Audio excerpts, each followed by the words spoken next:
Senhor presidente, senhoras e senhores parlamentares, existe uma reforma que está sendo esquecida nesse momento, que não se fala e que eu tenho obrigação de vir a essa tribuna aqui colocar esse tema, que é a reforma política. Claro que não é a única reforma que esse país precisa. Esse país precisa também de outras reformas, mas precisa também de uma reforma política. Nós precisamos mudar o nosso sistema político. Hoje a população não acredita em política. Isso é culpa dos personagens, por desvios éticos inaceitáveis, mas isso também é culpa do sistema. Então nós temos que mudar esse sistema. O atual sistema ajuda a perpetuar o poder e favorece o uso e o abuso do poder econômico no processo eleitoral.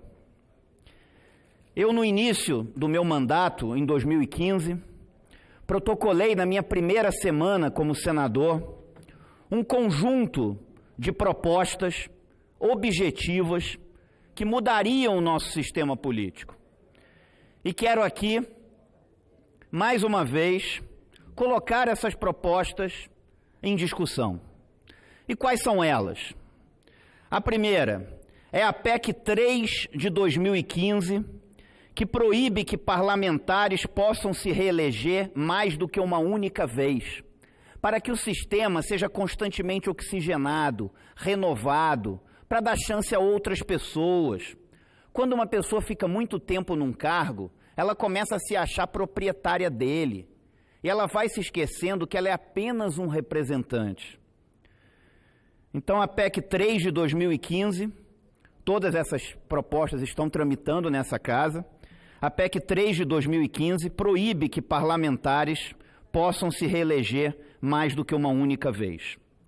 A PEC 4 de 2015, que é o fim da reeleição para cargos executivos. Hoje se criou uma coisa no Brasil de que um governante, para fazer alguma coisa, precisa ter mais do que um mandato.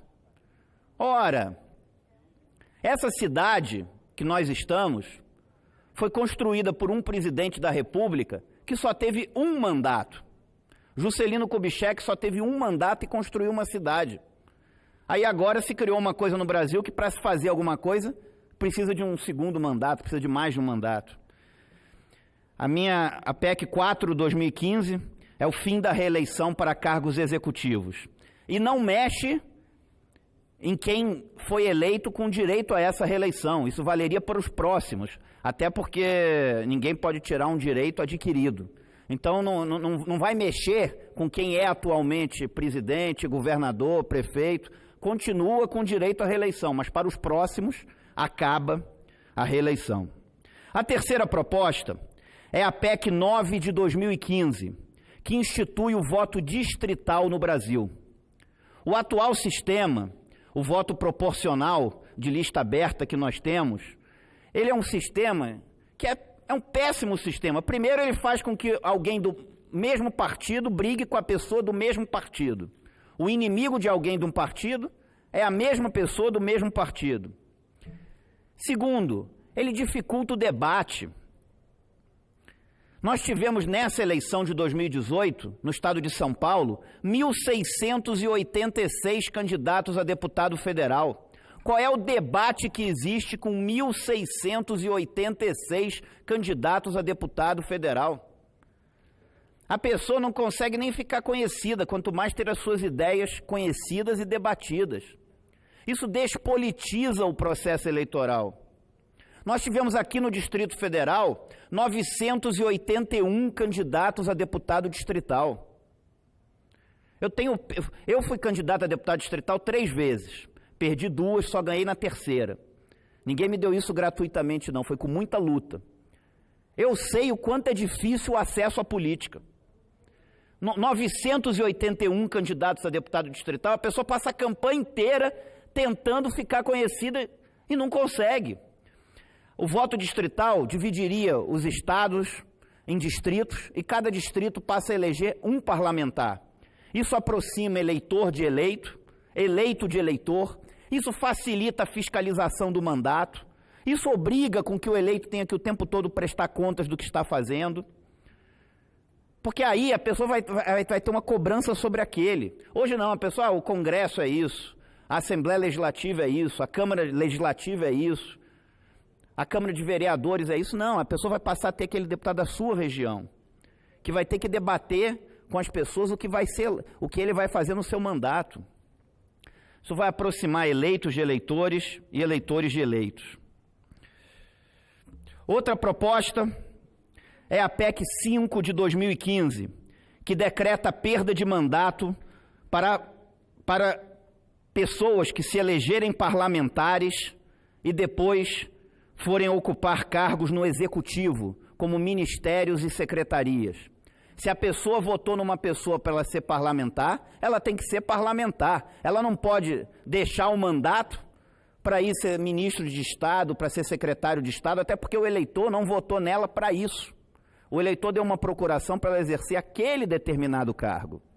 E eu não estou propondo nada original. Nos Estados Unidos, quando o presidente Barack Obama se elegeu presidente dos Estados Unidos pela primeira vez, em 2008, ele colocou como secretária de Estado, que é o equivalente a ministro das Relações Exteriores aqui no Brasil, a então senadora pelo estado de Nova York, Hillary Clinton. E para ela ser secretária de Estado, ela teve que renunciar o mandato de senadora pelo estado de Nova York. No Brasil, não. No Brasil, é uma promiscuidade brasileira. A pessoa se elege para um cargo legislativo, depois, sem perguntar para o eleitor, vai ser ministro, vai ser secretário de Estado, depois volta para votar uma votação, depois volta de novo. Não pode. Então, se o eleitor votou numa pessoa para ela exercer aquele cargo, é aquele cargo que ela deve exercer. Outra proposta é a PEC 8 de 2015, que institui a revogabilidade de mandatos, perdendo o mandato os eleitos que contrariarem frontalmente o que colocaram como compromissos de campanha. Os candidatos teriam que passar a registrar as suas propostas e compromissos na Justiça Eleitoral. A Justiça Eleitoral colocaria no seu site na internet essas propostas e compromissos. E uma vez o eleito contrariando frontalmente aquilo que colocou como compromisso, ele perderia o mandato. Isso daria ao eleitor uma garantia legal de que aquilo que foi prometido a ele terá que ser honrado.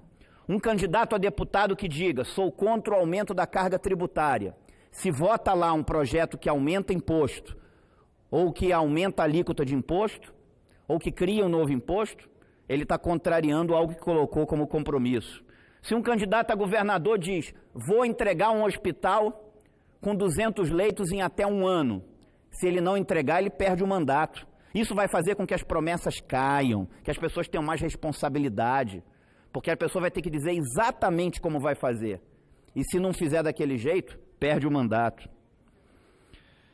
Outra proposta é o PLS 36 de 2015, que padroniza as campanhas com tempo de TV igual e igualdade de condições entre os candidatos. Eu votei contra a criação do fundo eleitoral de campanha aqui nessa casa. E acho que essa proposta seria o correto. Não entregar dinheiro para partido ou para candidato, mas a Justiça Eleitoral faria uma licitação, a produtora de televisão que ganhasse gravaria o programa de todos os candidatos àquele determinado cargo, naquele determinado lugar. O mesmo fundo, a pessoa teria que ganhar no conteúdo, no convencimento. O mesmo fundo e tempo igual para todos. Aí nós teríamos uma eleição democrática. A gráfica que ganhasse a licitação imprimiria o panfleto de todos os candidatos àquele determinado cargo, naquele determinado lugar. A pessoa entregaria a arte e ela receberia de volta o material. Então nós teríamos uma campanha muito mais democrática, uma campanha igualitária, não essa disparidade que há hoje nas campanhas políticas. Uma outra, eu pediria só ao presidente mais um tempinho, uma outra proposta que eu também apresentei é a PEC 10 de 2015, que institui o voto facultativo no Brasil e acaba com o voto obrigatório. Sei que é uma proposta muito polêmica, mas hoje muitas pessoas, na hora de exercer o voto, não fazem a reflexão devida que esse gesto precisa e merece. e acaba que, principalmente nas eleições para deputados e vereadores, acaba que vota naquele que é mais conhecido. O mais conhecido é quase sempre aquele que tem mais propaganda, tem mais dinheiro para propaganda, ou aquele que contrata mais cabos eleitorais. Não deve ser esse o fator de um voto. A pessoa, para votar, ela tem que ter consciência da importância do gesto, tem que querer fazer esse gesto. Senão ela vota em qualquer um e acaba que distorce o resultado eleitoral. O voto facultativo é mais democrático, é mais legítimo e vai exigir da classe política um outro tipo de postura também, que tenha que fazer um trabalho de prestação de contas, um trabalho de convencimento de ideias, porque só esse trabalho de convencimento de ideias, só o convencimento das ideias vai levar o eleitor à urna. Então me parece mais democrático. Além dessas propostas que eu coloquei aqui, também tem a PEC 6 de 2015, que permite que o cidadão brasileiro possa ser candidato sem filiação partidária. Se a pessoa quiser se filiar a um partido para ser candidato, ela tem que ter o direito de se filiar a um partido.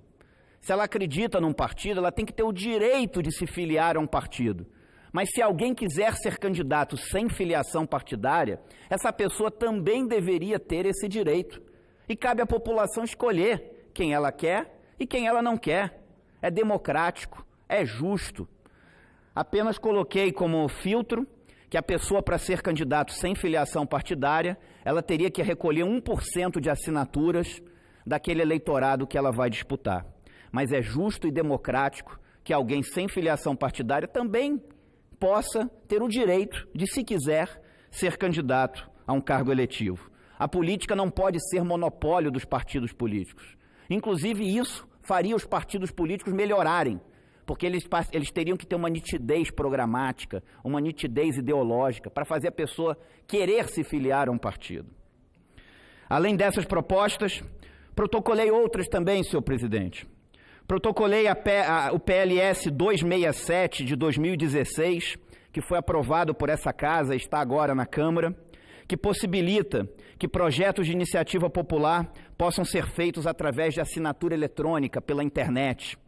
Isso vai ser uma medida importante para fortalecer esse importante instrumento da Constituição brasileira, que são os projetos de iniciativa popular. Apresentei também a PEC 8 de 2016, que dá rito de medida provisória aos projetos de iniciativa popular, passando eles a trancar a pauta se não forem votados em até 45 dias. Foi aprovado na CCJ, está aguardando para ser pautado aqui no plenário. A PEC 8 de 2016 é importante, uma medida provisória que é assinada pelo presidente da República, ela tranca a pauta se não for votada em 45 dias. Agora, um projeto de iniciativa popular que tem assinatura de mais de 2 milhões de brasileiros é engavetado. Não é correto, não é coisa séria, não é coisa de país sério. Então, o projeto de iniciativa popular passaria a trancar a pauta se também não for votado em até 45 dias. Além disso, apresentei outras propostas, várias também de cortes de gastos, como o PRS 47 de 2015, que acaba com a verba indenizatória dos parlamentares, o PLS 463 de 2018, que acaba com a aposentadoria especial dos parlamentares. Aliás, considero que a primeira medida que deveria ser feita em qualquer reforma da Previdência é acabar com a aposentadoria especial dos parlamentares, até para que possa se legislar para os outros, tendo uma verdadeira isenção. O PLS 463 de 2018, de minha autoria, que acaba com a aposentadoria especial de parlamentares. E por último, senhor presidente, a PEC 52 de 2015, que muda a forma de indicação de ministros de tribunais superiores. Não é correto esse sistema onde o presidente da República, qualquer que seja ele, indica um ministro do Tribunal Superior. Isso faz com que essa pessoa tenha que ficar devendo favores para o presidente. Imagina, o Tribunal de Contas da União é escolhido pelo presidente. O presidente escolhe um ministro que vai fazer o quê? Julgar as contas de quem? Do próprio governo. Isso não é coisa séria. Alguns vão me dizer assim, mas A Suprema Corte norte-americana funciona assim. A Suprema Corte norte-americana não é tribunal penal, ela é apenas um tribunal constitucional. Então, a minha PEC 52 de 2015 muda essa forma de escolha de ministros de tribunais superiores, acabando a indicação política e passando a ser por concurso público de provas e títulos, onde todos os magistrados no país possam disputar e possam ter a chance de ser ministros de um tribunal superior. E acaba também com a vitaliciedade, instituindo um mandato de 5 anos para ministros de tribunais superiores, incluindo o Supremo Tribunal Federal. Inclusive para dar chance a outras pessoas, para oxigenar esses tribunais, para que aquilo não seja uma profissão, e sim um serviço temporário à sociedade brasileira de 5 anos. A vitaliciedade desses ministros não é boa para a sociedade brasileira, não é isso o que melhor preserva o interesse do cidadão brasileiro.